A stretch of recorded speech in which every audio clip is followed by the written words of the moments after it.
Maine. Maine is an interesting place, from its people to its rich history, from its mountains to its shores, from its many inland parks and recreation sites to its coastal region, forts, lighthouses, and beaches. Maine crafts and hobbies are as many in Maine as there are Mainers. The people of Maine are unique, hardworking, and diverse, and their occupations are as such. Come, spend a few minutes with me where we take a look at and visit a little of what Maine is all about and what Maine has to offer. Let's explore Maine.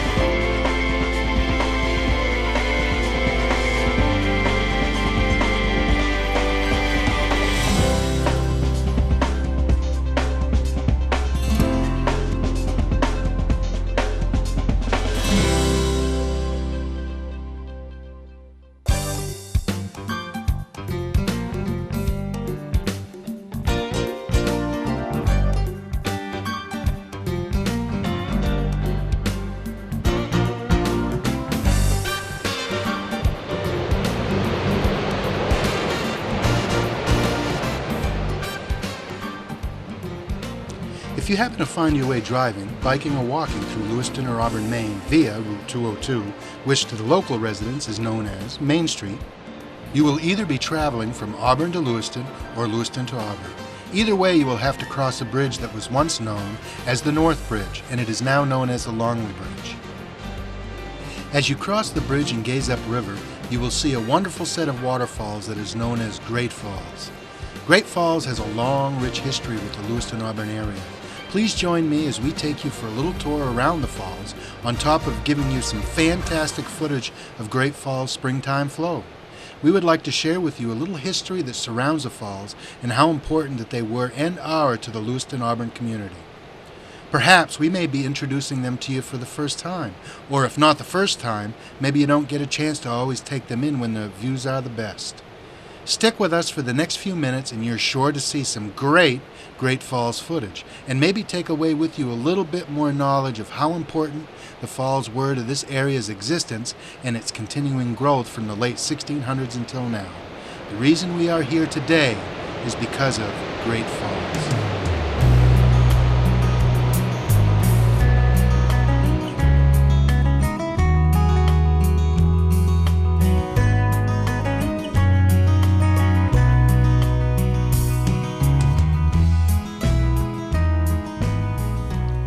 The Longley Bridge was built in 1823. It was originally built as a toll bridge. You could pay a price to cross it each time, or you could buy a pass that was good for the entire year. In 1837, the toll bridge was remodeled with covered sidewalks. In 1865, after the Civil War, people who had been down south and they came back and they thought we needed to change and be more modern. They'd seen the world after the Civil War, as it were. So the town fathers approached the proprietors of the bridge, and this was before the days of the abuse of eminent domain as we have today. They said to the bridge owners, "We wish to buy your bridge," and they wouldn't sell. So the town fathers said, "Okay, fine. You keep your bridge, we'll build another one right next to yours, and we won't charge a toll." So the bridge owners sold, and it's been taxpayer supported and free, quote unquote, ever since.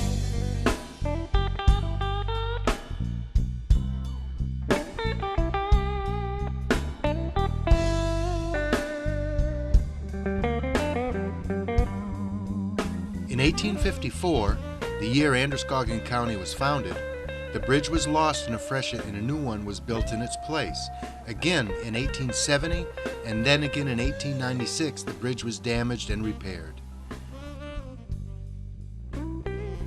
Then in 1936, the greatest freshet on record, there was an overflow onto the bridge. The bridge was closed and a new steel bridge was constructed.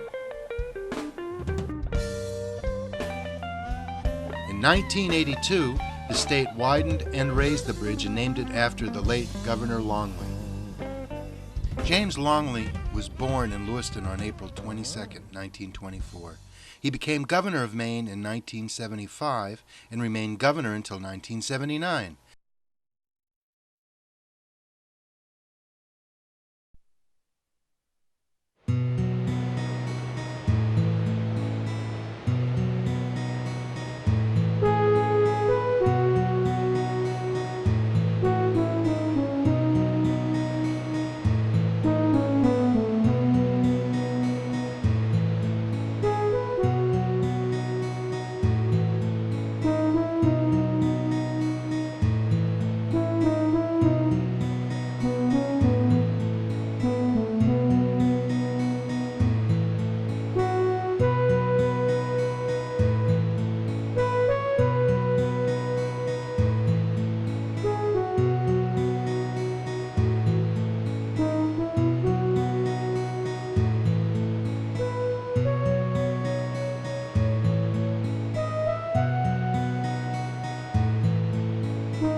Some of you may remember when the falls were known as the Lewiston Falls.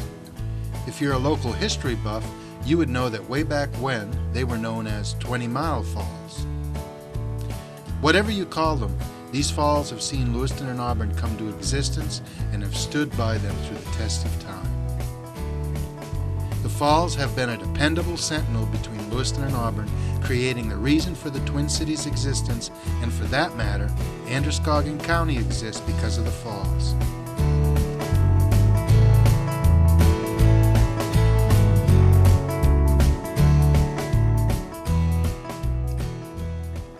Way back in the late 1830s, at the beginning of the Industrial Revolution, some financiers from Boston came to Lewiston, Auburn, or actually they came upriver from on the Androscoggin, and discovered that the upper falls, or 20-Mile Falls, if you will, on the Androscoggin would be a great place to build hydromechanical powered mills, or because then it was hydromechanical power.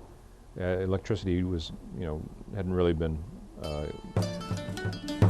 discovered to be useful yet.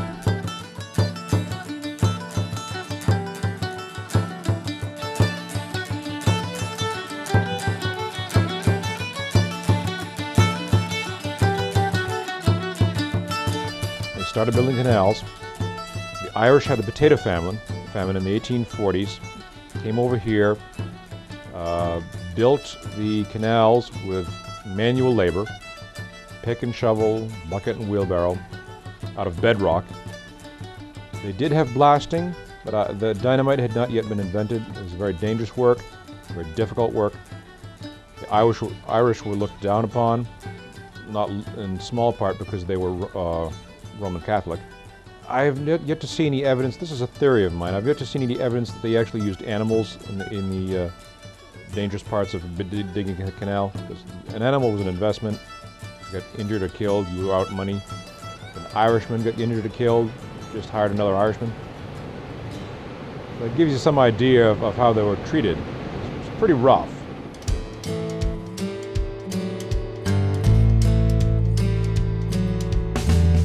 You can get a good, quick look at Great Falls from the Lewiston side. Just pull into Lewiston's Veteran Park. From there, you can get a good close-up look of the old Libby Mill and Cohen Mill buildings and the falls. If you have a little bit more time for a little hike and exploring, cross the bridge and take a right, find a place to park in one of the municipal parking lots, and head out on foot to the river's direction. When you get to the river, you'll be able to see across to where you were in Lewiston's Veterans Park. From there, just follow the walkway up the side of the river. During different times of the year, of course, the falls will look differently depending on the water flow coming over the falls.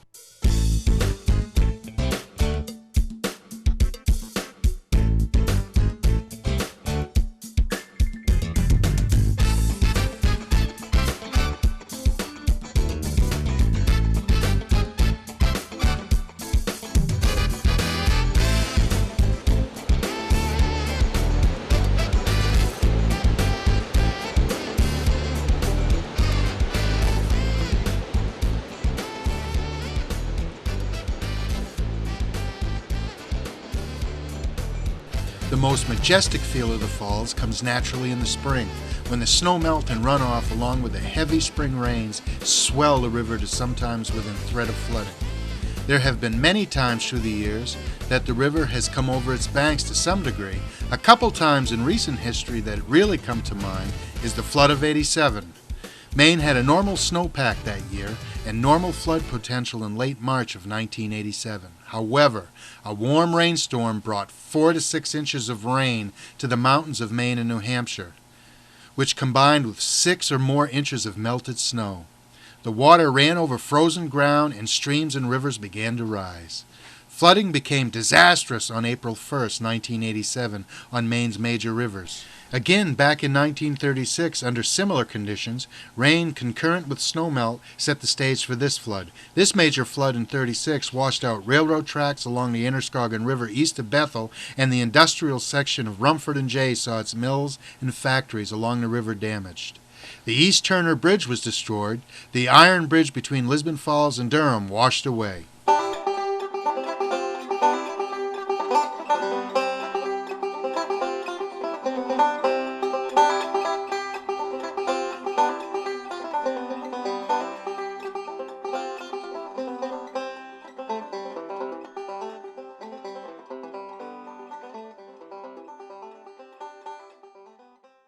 As you proceed up the Auburn side of the river towards the falls, you come to a spot that is called West Pitch Park. On the West Pitch side, or if you will, the Auburn side of the falls, there's a splendid little park called West Pitch Park. You can go hiking and see a nice view from the falls. That was put in around the same time that Central Maine Power constructed the hydroelectric station at the Great Falls. This is circa 1987 or 88. The park seems to be a little unknown to the people of Lewiston, Auburn. Some do know that it is there, but a lot of citizens do not. At the base of the park, there are a couple of buildings that are quite interesting to look at. The Night House and the Downing Shoe Shop. The Night House, spelled with a K, the Night House was built in 1796 in that area. There was a street called Knight Street in that area that was located on once upon a time. We have a map of that area, where it was back then. Sadly now the street is long gone. But the Night House is the oldest structure or house in Auburn that still survives. It's not on its original location. It's been moved a couple of times, I think. It's the oldest structure in Auburn, 1796.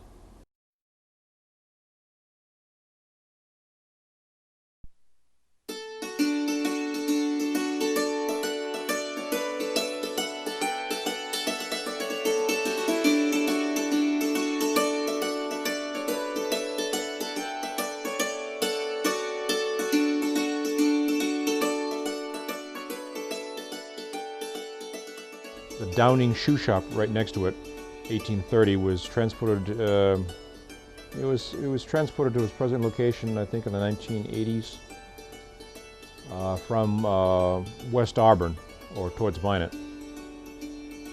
He was one of the shoe shops that was just everywhere. In every town, virtually every town, had a shoe shop before the Industrial Revolution occurred.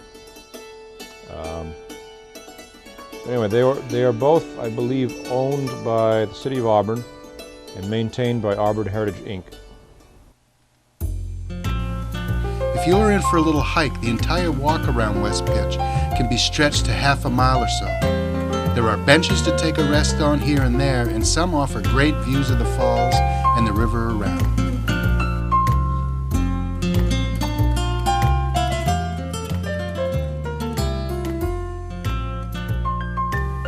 The path that follows the river up the hill offers wonderful views of the Great Falls' beauty, fury, and majestic nature, especially in the spring.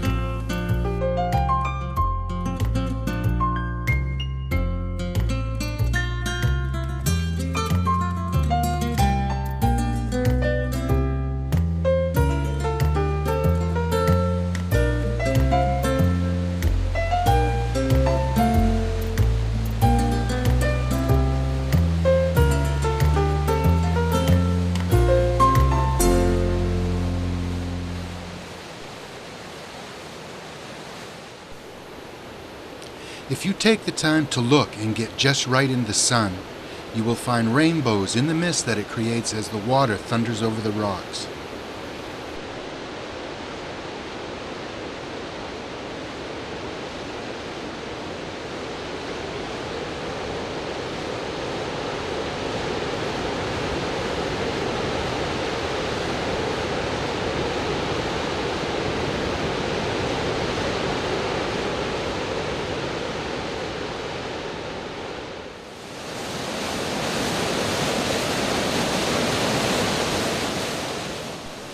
At the top of the path there is a fenced lookout that you can view the whole of Great Falls.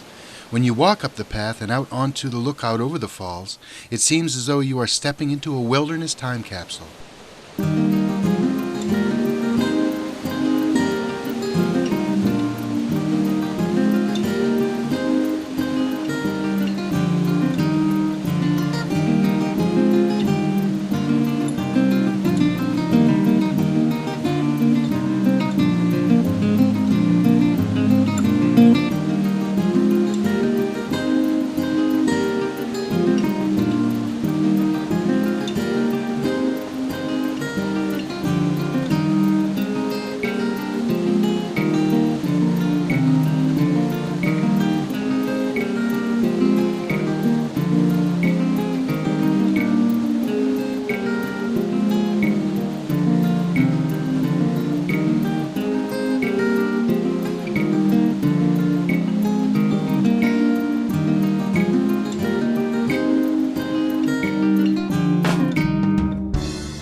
trestle was built in the winter of 1848-49, and the railroad, of course, came through Danville Junction, which at the time I don't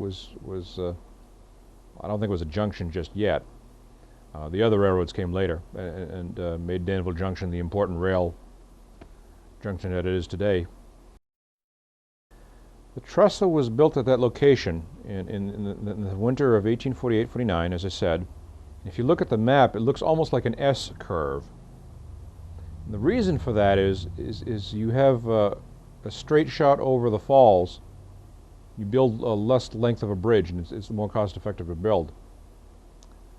You also notice the railroad crosses Court Street in Auburn. That is where it is today, because at the time it was built in 1848, it was skirting the edge of the developed part of Auburn. There was really nothing beyond it. They were skirting development. But now, of course, it's right in the downtown, and a lot of people wonder, well, who would ever put a railroad there? Well, it's part of the historic legacy. That's why it is where it is. As you spend some time up on West Pitch Park taking in the sights, spend some time just looking out over the falls, the water, and the city. With the cars hustling back and forth over the Longley Bridge, just close your eyes. Try to imagine what it would have been like on that very spot in the late 1600s when the first white settlers started to populate the area. Bring yourself up through the years as Lewiston, Auburn became towns, then cities. Think of the history that surrounds this area, the many countless stories that have been played out through the years.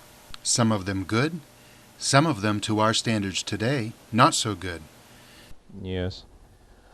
There are 12 or 15 or more different versions of this story, taking place circa 1690, when I believe it was Colonel Church who was fighting against the Native Americans. Excuse me, it was Major Church. Minor detail. But anyway, there was a fort at what is now the Laurel Hill area in Auburn, a little peninsula coming from formed by the Little Androscoggin and the Androscoggin. The Native Americans would meet over presumably millennia. Major Church burned the stockade, killed a lot of Native Americans, including women and children, as I recall. Lots of bad things happened back then.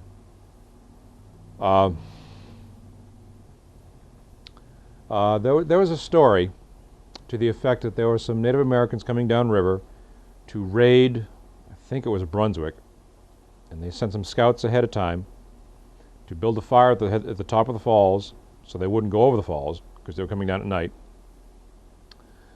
Some white scouts or hunters or trappers came upon them, got them drunk, wheedled out of them what they were doing, killed them, extinguished the fire, and built another fire down at the base of the falls, thus causing the Indians to go over the falls and be killed. This story is a bit problematic. I mean, the Indians would know full well where the falls were, if for no other reason than the roar of the falls.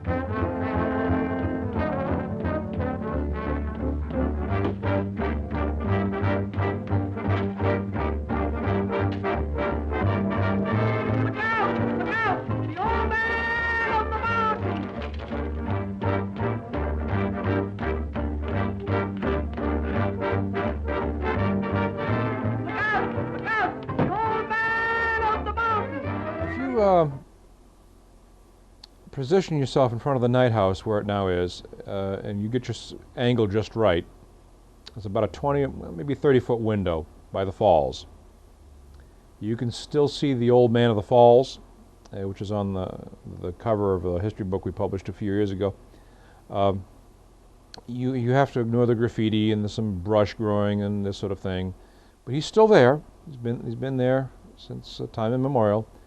And there was also a Native American head, or Indian head, just to the left of him, but I think that may have been blasted out of there some time ago. I don't know, but the photographs do exist of it. But the Old Man is still there, and it's an interesting little feature of the falls that too few people know about, as far as I'm concerned. Of course, I say that about everything about local history.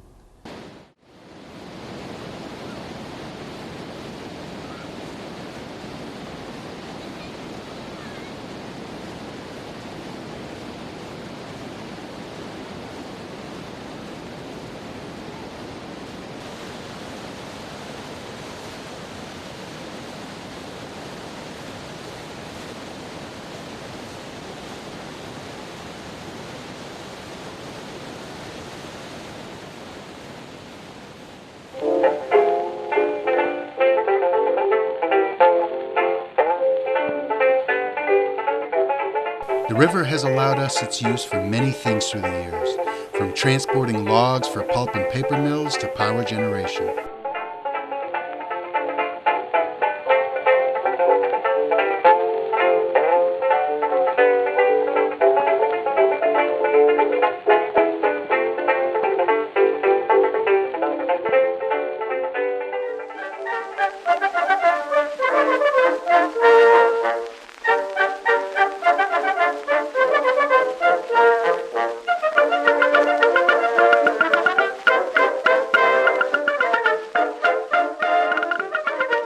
To even recreational pastimes such as fishing, skating, and boating.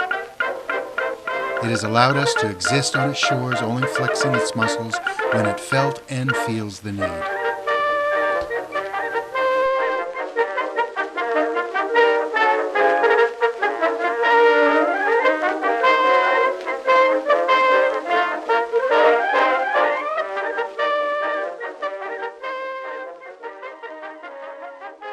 The reason Androscoggin County exists, incorporated in 1854, is because Lewiston, Auburn exists as a significant population center. Before the Industrial Revolution, this area was just another farming community like just every place else in Maine. But because the falls were here and the canals could be constructed, and therefore the mills, they attracted a great deal of population, perhaps most notably the French Canadians from Quebec. They started arriving in large numbers in the 1870s and 80s, and anyway, that's why Lewiston and Auburn are here, is because of the falls. If the falls didn't exist, this county wouldn't exist. Neither would Lewiston and Auburn.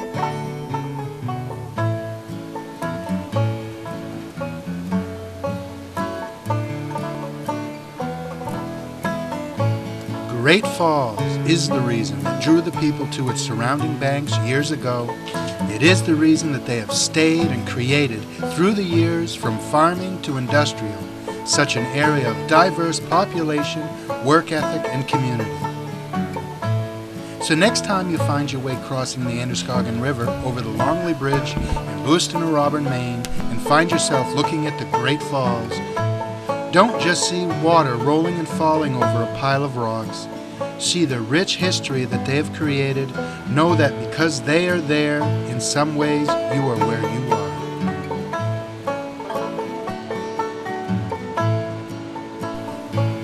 We hope you've enjoyed today's program and have come away with a little bit more knowledge of one of Maine's great sites and its history. I'm Brian Sousa, your host and narrator, and I want to thank you for watching. And to tune in next time as we head out into this great state of Maine to explore. Again, thanks for watching Explore Maine.